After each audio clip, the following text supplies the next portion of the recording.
Side खबरों के लिए सब्सक्राइब करें फ्लेम मीडिया और उसके बाद बेल आइकन को प्रेस करें ताकि सबसे पहले आपको मिले एक्सक्लूसिव खबरें।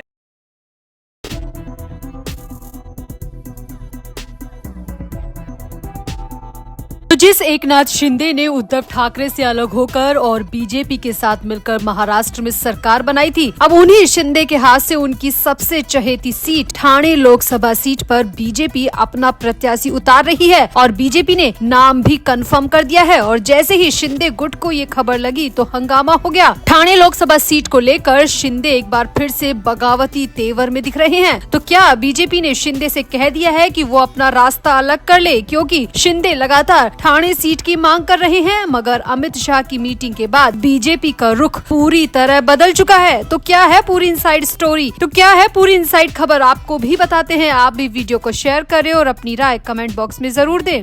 तो बीजेपी, शिंदे शिवसेना और एनसीपी अजीत गुट के बीच लोकसभा सीट के बंटवारे को लेकर खींचतान अंतिम पड़ाव पर है। मुख्यमंत्री एकनाथ शिंदे के गढ़ ठाणे जिले की ठाणे लोकसभा सीट के साथ कल्याण के लिए भी बीजेपी ने अपना पूरा दमखम दिखा दिया है। भिवंडी से केंद्रीय मंत्री कपिल पाटिल सांसद है और सूत्रों की माने तो यदि ठाणे सीट बीजेपी को मिलती है तो नवी मुंबई के नेता गणेश नायक को उम्मीदवार बनाया जा सकता है। सूत्रों का कहना है कि ठाणे लोकसभा सीट से उम्मीदवार के रूप में इसके अलावा विधायक संजय केलकर, पूर्व सांसद संजीव नाइक और पूर्व राज्यसभा सदस्य विनय सहस्त्रबुद्धे के नामों की समीक्षा की जा चुकी है। लेकिन मुख्यमंत्री शिंदे के गृह क्षेत्र में गणेश नाइक सबसे ज्यादा वजनदार साबित हो रहे हैं। गणेश नाइक का नाम चर्चाओं में है तो मुख्यमंत्री के समर्थकों में बेचैनी बढ़ गई है। यहाँ आपको बता दें कि ठाणे सीट के वर्तमान सांसद राजन विचारे उद्धव ठाकरे के साथ हैं। पिछले लोकसभा चुनाव में ठाणे सीट से शिवसेना को विजय मिली थी और कल्याण से मुख्यमंत्री शिंदे के बेटे श्रीकांत शिंदे सांसद है। इसीलिए शिंदे कल्याण और ठाणे दोनों सीट को किसी भी हालत में छोड़ना नहीं चाहते। वो लगातार दोनों सीटों के लिए मांग कर रहे हैं। मगर अब खबर आ रही है कि बीजेपी दोनों ही सीट शिंदे को नहीं देना चाहती, दोनों ही सीट पर अपना प्रत्याशी उतारना चाहती है।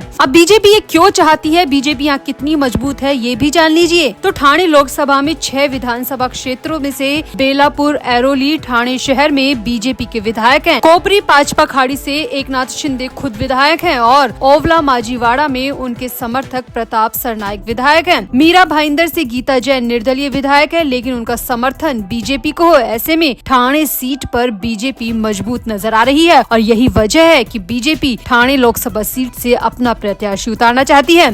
यहाँ आपको बता दें कि विधायक गणपत गायकवाड़ ने जब से पुलिस स्टेशन के अंदर महेश गायकवाड़ पर गोली चलाई है, तब से कल्याण में शिवसेना, शिंदे गुट और बीजेपी के बीच विवाद खुले तौर पर दिख रहा है। ऐसे में दोनों के बीच टकराव खत्म होने का नाम नहीं ले रहा। चर्चा तो यहाँ तक है कि बीजेपी और शिंदे गुट के स्थानीय पदाधिकारियों के बीच मनमुटाव अभी तक जारी है और ये मनमुटाव इस बार के चुनाव में श्रीकांत शिंदे के लिए भारी पड़ सकता है। यानी एकनाथ शिंदे के बेटे के लिए जीतना यहाँ पर बहुत मुश्किल हो सकता है। और अगर ठाणे सीट बीजेपी के खाते में जाती है तो ये शिंदे के लिए बड़ा झटका होगा। और इसी तरीके से बीजेपी अपनी रणनीति के मुताबिक कल्याण सीट पर भी बीजेपी का ही प्रत्याशी उतारना चाहती है, क्योंकि बीजेपी को साफ पता है कि कल्याण से श्रीकांत शिंदे इस बार नहीं जीत पाएंगे। गोलाबारी कांड के बाद शिंदे गुट की यहाँ पर पकड़ पूरी तरह कम हो चुकी है। इसीलिए बीजेपी अब ठाणे और कल्याण सीट दोनों को ही अपने पास रखना चाहती है। तो कुल मिलाकर बीजेपी अब एकनाथ शिंदे को टॉलरेट करने के मूड में कतई नहीं दिख रही। हो भी क्यों, बीजेपी महाराष्ट्र में अच्छी पकड़ दिखा रही है और उद्धव ठाकरे और शरद पवार के भी बीजेपी में आने की खबरें हैं। तो लिहाजा एकनाथ शिंदे के लिए अब झटके पर झटके लगना शुरू हो चुका है। तो आपको क्या लगता है, क्या शिंदे के कर्मा हिट बैक कर रहे हैं या फिर शिंदे के साथ अन्याय हो रहा है?